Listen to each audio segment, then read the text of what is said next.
Hello everyone, a very warm welcome to you. Thank you for joining me once again. It's a bit of a Friday chat. Ideally I'd like to go for a walk, but we know it's a bit unusual times, and I know walking around is generally okay. You're allowed out for walking. Because I'm filming, there's always a chance a do-gooder will report me, and then I might get fined up to £200. I know the chances of that are quite slim, but it worries me a bit when my finances are on such a knife edge. So yeah, we'll do a Friday chat inside today. Next week, see how I'm feeling. I might go outside, but I'm incredibly nervous about it. But it is good getting out in the fresh air and seeing all that rubbish and stuff. For the time being, I'll yeah, just for this one at least. So I hope you are well. We're in tricky times at the moment with lockdown and stuff. I hope you're keeping your mental health good. And we're doing live streams as well to try and cheer you up. I mean, having said that, a walk are probably okay, but it just takes one wally, and occasionally on those walks, which I try and edit about, occasionally I might get the odd wally that tries to follow me or muck up the filming, and I have to go home and come back later. I know it's strange, but that's just humans being humans, I think. Someone keeps asking you what you're doing and keep talking to you all the time. It makes it impossible to film. But that hasn't happened for a while, but there's a few odd people about, as we know. So yeah. Big thank you this week to everyone that's been watching the live streams. They've always been great fun to do. This week we did a ZX Spectrum one, and we did a Commodore Amiga one. And what took me a bit by surprise in the ZX Spectrum there, you might have been there, you might not have, is the game Play Your Cards Right, where that took up so much time. We didn't have enough time to get through two of the other games, but we had great fun with Bruce Forsyth. Some of the questions in that game from 1986 hadn't really aged very well in terms of being a PC, but it was good fun. We surveyed 100 single women, yeah, etc. things like that. If your partner had a big cold, would you still kiss them? Stuff like that. Higher, lower, and that was good. And then we did the Commodore Amiga on Thursday, so thank you for support there for people that are helping the channel. A Shadow of the Beast there. Good. I miss not walking in the trees this week as I did last week. As well as that, any of the super chats that come in during the live streams goes towards, well, surviving and trying to improve the tech on the channel. Currently saving up for a few things. You're wondering where the money goes. One is a second monitor, which helped me on the live streams because got one high-res monitor and the other one's low-res. If I get two high-res monitors, then I can have more of the chat on, the alerts and other stuff on the screen. So it gives me more screen space to work with. And eventually I want to improve this camera, because it's quite a basic camera I first bought. It's a Legra HD something or other. It's quite a basic camera I use first of all to get these off the ground. I think now's the sort of time where I need to be upgrading it to something like a bigger aperture. I think this is 3.2 megapixels, which is quite low. I think some of the better cameras that vloggers use, about 25 plus megapixels. It just makes it all a lot clearer, and then I can experiment a little bit better with lighting and stuff like that. So it's a little bit inconsistent, some of these, with the lighting, and also a microphone as well. I get a proper mic embedded in the camera. So that's sort of like where it's going to go, hopefully, through 2021. We'll pick up the live streams, hope to do a few more. It's always in my brain to do one on Sunday, lasting a bit longer, but it's always going to be time dependent, because I need to get, well, I've got my part-time job, which is just about keeping me going with the other things as well. Now, as well as the live streams, if you've been following it, doing the pre-recorded stuff, and a few of my favourite games, I won't say all of them, 3 of my favourite games we've done this week is Devil Diver, which is rather reminiscent of Scuba Dive, but it's just on one screen, so if you haven't seen that yet, take a look at it. You essentially leave the boat, avoid the fish, lay the pipe work, get the jewels from the seabed, take it back to the boat, and then lay another bit of pipe. You go all the way along, then it completes the pipe, and the oil pumps through, and it's on to the next stage. And that's very, very addictive game, so I really like playing Devil Diver. Well worth a look out, have a look at the review. And also as well, public domain, Air Taxi, which we covered both of these in a live stream as well in the week. This one's heavily influenced by Space Taxi on the Commodore 64.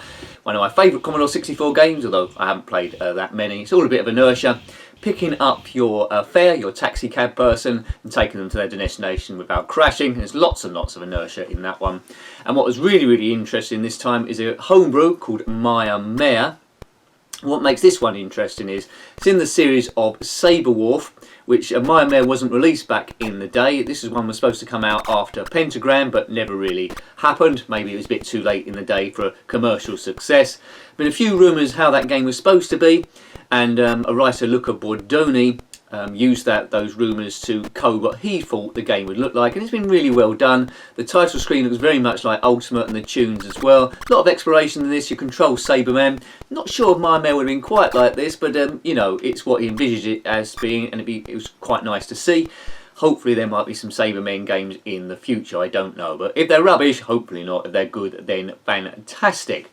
So what's going on in the world besides all this crazy stuff? Well, it's all about the US, really.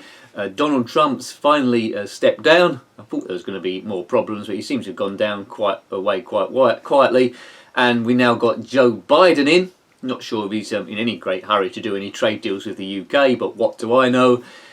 So yeah, so we'll see how it goes. Now, he's quite old, and he never looks that healthy to me. Hopefully he goes the full term without any illnesses or having to retire and anyone else to stand in. But it's hard to judge someone when they haven't even started the job yet. So hopefully everything will be okay. It can't be worse. So it's a turnaround in fortunes for that country. Donald Trump's probably left the country in a bit of a bad state. Some of it's not his fault with the COVID, but his approaches to it could have been maybe a bit better. He never was that good at showing empathy with the population. But whether now things get uncovered, not saying this has happened because I've got no proof at all, whether things are uncovered where he's done shady deals using his presidency to broker those through, maybe we'll see what happens in the future. So it's pretty much a question of watch this space. It's crazy times. The UK's got Boris Johnson in charge. To be fair, I don't think anyone could have done too much different to what this pandemic is. It's dragging on. We've got the vaccine going around. People are getting injected, so it's just a question of time where we build up the immunity. The COVID has mutated a little bit, hasn't it, really? So yeah, there we go. Hope you're okay. May have relatives that have been affected by the illness. If you're watching this from a hospital, I know one person was, then I'll try and keep you entertained, as I always tend to do. It's most fun, really, in the live streams. But yeah, we keep it upbeat in the comment section as well. We can get through this. 2021 is going to be a recovery year, I think. 2020 was doom year. 2021 in recovery, month by month. Let's go for it. Good. Now, 2020. A lot happened in the Formula 1 season, run by Lewis Hamilton quite easily in the end. It was heavily delayed. Lewis Hamilton became 7 times world champion to equal Michael Schumacher's record, and no one's won more Grand Prix now than Lewis Hamilton. Now, is he a little bit greedy with his wages? He hasn't signed yet a new contract from Mercedes at time of recording, and we're literally about 6 weeks away from the new season. I think the stumbling block is he wants £40 million plus and a lucrative multi-year deal, which the climate has changed since he's done his last deal, and maybe that's a bit unrealistic because, you know, everyone's had to make compromises, wages have frozen, and does he need 40 million? I mean, he's rich anyway. He could probably get by on 20 million, which is still a huge sum of money, but I think when it gets to his sort of level, 7 times world champion, I think he believes he can command as much money as he wants. But having said that, though, when a relative rookie moved in, George Russell, although he's done a couple of seasons for Williams, he was still very quick straight away, and you certainly wouldn't need to pay George Russell 40 million if the car is that good. Now, Lewis Hamilton's got the racecraft of a 7 times world champion, but £40 million in this current climate, I heard a rumour, and it is a rumour, that Ferrari have maybe been looking at Lewis Hamilton. They offered him a drive, but in an old Formula 1 car, I think from the 70s. I don't know if he's accepted that or not. And they've got their 2 drivers for next season anyway, in Carlos Sainz and Charles Leclerc. But yeah, I mean, Ferrari wouldn't worry about 40 million, would they? I mean, they was paying Kimi Raikkonen that, and I'm sure Ferrari have got the money. But it's a lot of money to kick out. And would Lewis want to go to Ferrari? Well, it'd be interesting with Mercedes being the best car. I'd love George Hamilton to go there, take that other seat, and then Lewis turn up in Ferrari racing him. That would be quite interesting, and an improved Red Bull as well from Max Verstappen. So we'll see. But yeah, time's running out for Hamilton. But I've got a funny feeling they're going to suddenly find the money and lay down to his demands. But you know, I'd like to see someone new in there and make it very interesting. A young George Russell versus an emerging Max Verstappen with Ferrari maybe getting a bit better. That sounds like an exciting season to me. And then Bottas up against it to try and match George Russell and maybe a little bit closer in the championship. That's just what I think, but tell me what you think about that. You might not be into your Formula 1. You might be. I do not know. I do not know. In the gaming world, let's mention that. I always think there's more creativity when you've got more different houses, more different public software houses competing against each other, because then one person hasn't got a monopoly. Electronic Arts are going gradually around buying people, Criterion, and after Codemasters as well. So that's not good. And also as well is it's happened steadily over the last 10 years, 20 years or so. The cost of video games is steadily going up. With one person in charge of the whole thing, it's not going to go any other direction, is it, if Electronic Arts end up owning everything. Back in the day, on the ZX Spectrum, we're going back a long time now, it'd be $1.99 for your budget range, and there'd be $5.99 for generally most games, and then it started going at $8.99 and $9.99. And now you're looking at probably, what, £50, £60, maybe higher, and you get a special release version, sometimes going up to about £100, like FIFA and the Battlefront games beforehand. That's a lot of money for a kid to stump up. I don't know if they get more pocket money now than what I used to do. That's a horrendous amount.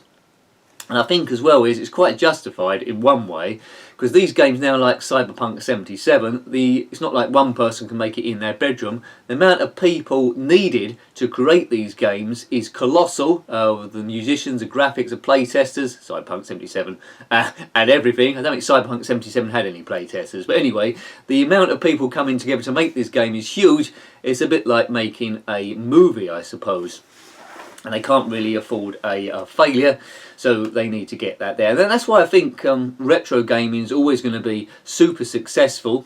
There's a game coming up that I mentioned very briefly. Well, there might be a Kickstarter starting soon with one of the subscribers to the channel, Rossi Bossy, which we might be announcing a Kickstarter in future videos. Well, I'll leave it in I think it's going to be happening, but we'll leave the announcement to then. And I think those sort of games, the independent games, where the future's at, where they're a lot cheaper and they bring back the fun of the original retro gaming, which some of the modern ones have lost that sort of like pick up and play. They still have their place, these games, but they're more intense, they're more involved, rather than just picking it up, de-stressing for a bit and then putting it back down again. We mentioned the videos there and the COVID and what's going on. Cinemas are taking a bit of a knock because we're not going to cinemas essentially to chill out, because we can't do, because they're 2 metres apart from each other and it's a public place. Cinemas have been really struggling, especially the small independent cinemas, and there was hoping that the James Bond film, the 25th one, No Time to Die, was going to be released soon. It should have come out last year, which could have created some revenue, maybe got some people to the cinemas, but it's been delayed again to October. Some film outlets are going straight to Netflix or TV just to get the money rolling and get their stuff out there.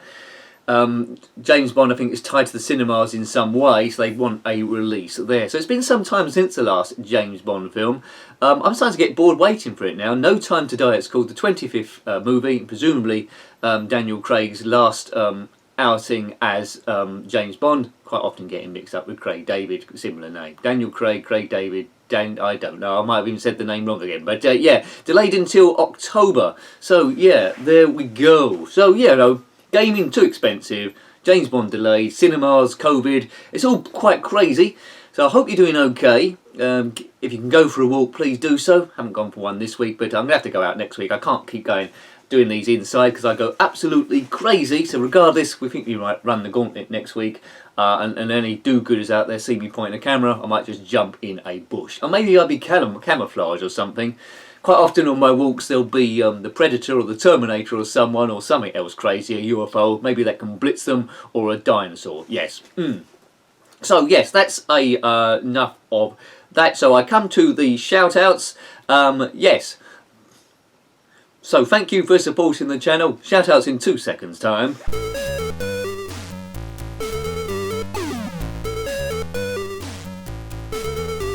Okay, yeah, sorry about that. I realised I didn't have one of my links written down, but I've got it on Twitter via the messages.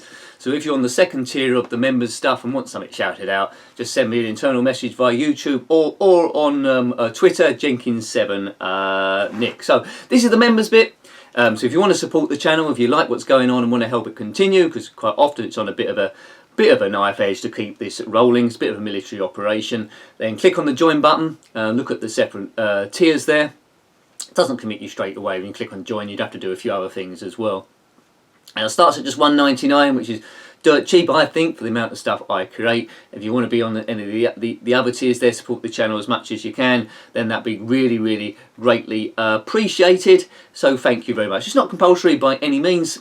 I won't think any less of you. The videos will still go up, and just watching them, subscribing them helps me as well, because a lot of it is about watch time. But the memberships, you know, that's going to help me financially develop all the things I said, like the second monitor and the improved camera, and keep me going as well. So I'll give a shout out to everyone on the second tier and above. So thank you for your support as ever. It's really helped me keep going.